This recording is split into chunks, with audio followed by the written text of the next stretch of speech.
My cousin Alex tried to tip me off more than once about my girlfriend Anna. He kept insisting she was more interested in having a place to stay in the city than she was in actually being with me. I brushed off his warnings, and boy did I end up regretting that decision. Anna and I had been together for quite some time.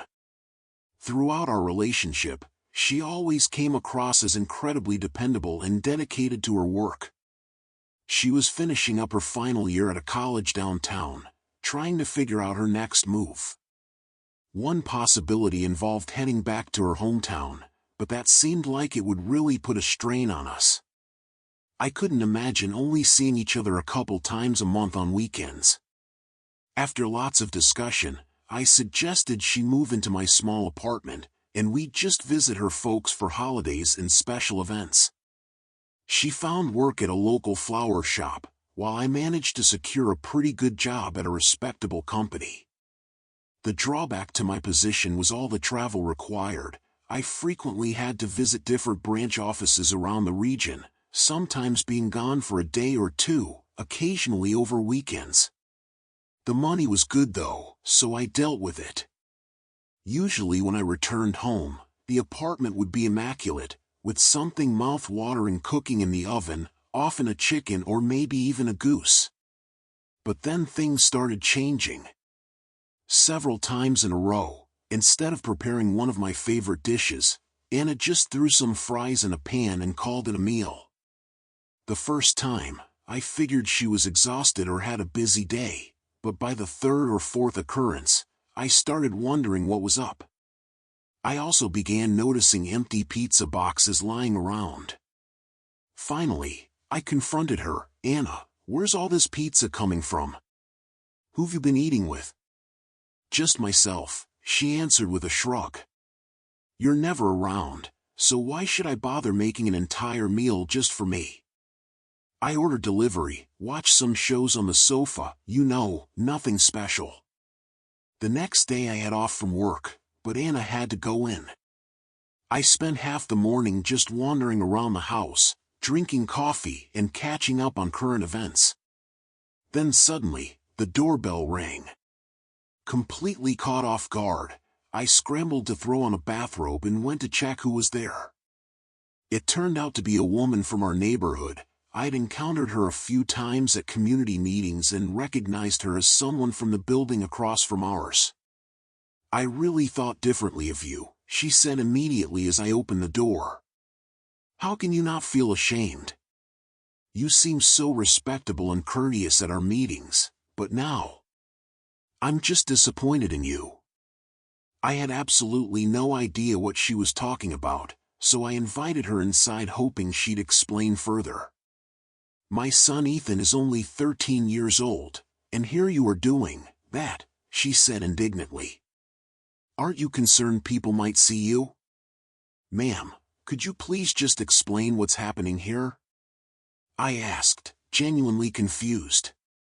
"Look, I understand you're young and passionate, but have some consideration for your neighbors," she continued. "Ethan received binoculars for his birthday. He's excited to use them on an upcoming summer hiking trip with his school. He was testing them out by pointing them toward your window." Suddenly he got all awkward. I asked if there was something wrong with the binoculars, and he started stuttering. I took them and looked where he'd been looking, right into your kitchen. And you two, dear neighbors, were in there doing activities that belong behind closed doors with blinds drawn. Not everything was visible, but I could clearly see your back, and, well, my jaw practically hit the floor. I apologized profusely and promised it wouldn't happen again, all while frantically trying to recall when Anna and I might have, in the kitchen. "Could you remind me exactly when this happened?" I asked cautiously. "His birthday was on the 18th, and by the way, it happened again just 2 days ago," she replied. That felt like a punch to the stomach. I apologized several more times before she left, but now I was completely distracted. Sure, maybe they were being nosy peering through windows with binoculars, but that wasn't my main concern. The woman had mentioned this happened 2 days ago, and I distinctly remembered being out of town for work then.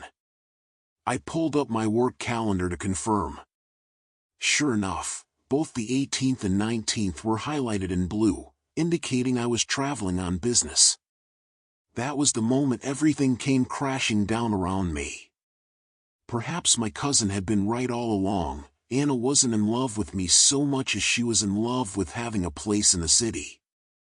Still, I clung to a slim hope that the kid had made a mistake, or maybe he'd been looking at a different window altogether. I wanted to verify the facts before doing anything drastic. Maybe there was someone else. I couldn't stop wondering if there might be someone else in our building who was getting frisky in their kitchen. But if it really was my soon-to-be wife, I needed to catch those lovebirds in action. More importantly, I wanted to discover who was cooking up romance in my own kitchen when I wasn't around. The following morning, I spotted Ethan hanging outside. "Hey buddy, I hear you've got something pretty awesome," I said casually. "Huh?" He gave me a confused look. "That fancy set of binoculars you got for your birthday," I explained. "I was wondering if I could borrow them for a bit.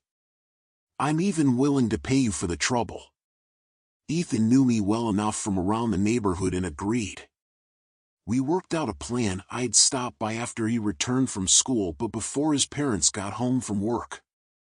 At the agreed time, I dressed in my sharpest business suit, grabbed my briefcase, and told Anna I was heading out of town overnight. She put on her usual show of disappointment, claiming she'd miss me terribly. I walked out, swung by a local bakery for some pastries, and made my way to Ethan's place. After he let me in, we munched on the baked goods while I helped him tackle a couple of homework problems. Then I handed over some cash for the binocular rental along with a promise to keep our arrangement confidential. After waiting a while, I positioned myself on his balcony, crouching low to avoid being seen. The bedroom blinds in my apartment were always drawn, but the kitchen was completely visible if you happened to be using binoculars. About 90 minutes later, I spotted some guy wandering around my kitchen. Anna approached him, gave him an affectionate embrace, and poured something into his glass. Within minutes, they were removing their clothes right there in my kitchen. The sight made me feel physically ill, but at least I had my answer now. I thanked Ethan, promised again to keep our arrangement quiet, and even shared some gentle life wisdom with him. He might be too young to fully grasp how unfair the world can be, but better he learn early that certain people will repay kindness with betrayal. Then I headed straight home, prepared to interrupt their intimate scene.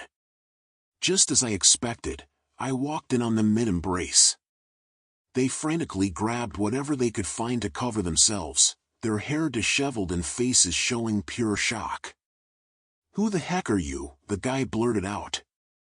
"I'm the pizza recipient," I replied sarcastically. "He's just delivering pizza," Anna stammered desperately. "Right," I said. "So did you realize it was undercooked and needed to finish baking it or something?" "He's a friend from my hometown. We went to school together back in 8th grade, Anna added pathetically. "Oh well, that changes everything," I responded with heavy sarcasm.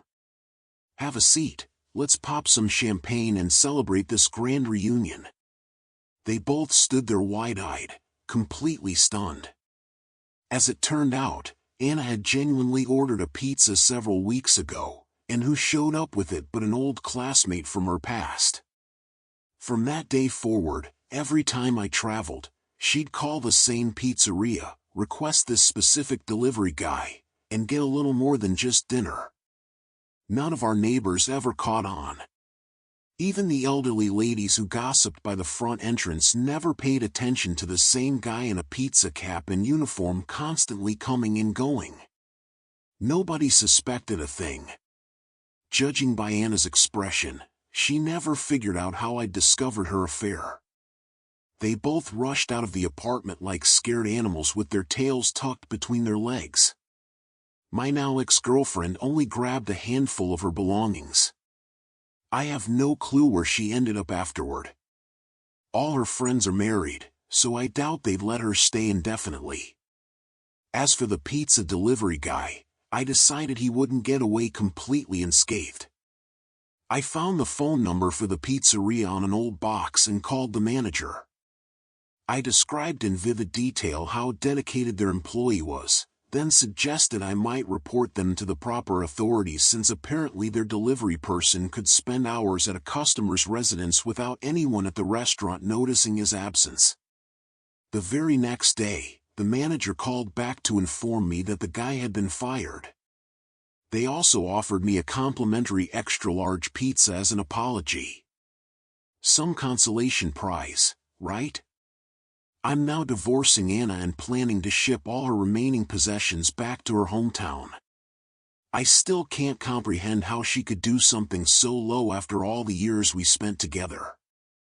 She used to constantly profess how much she loved me, but then temptation appeared in the form of an old flame, and she gave in without hesitation.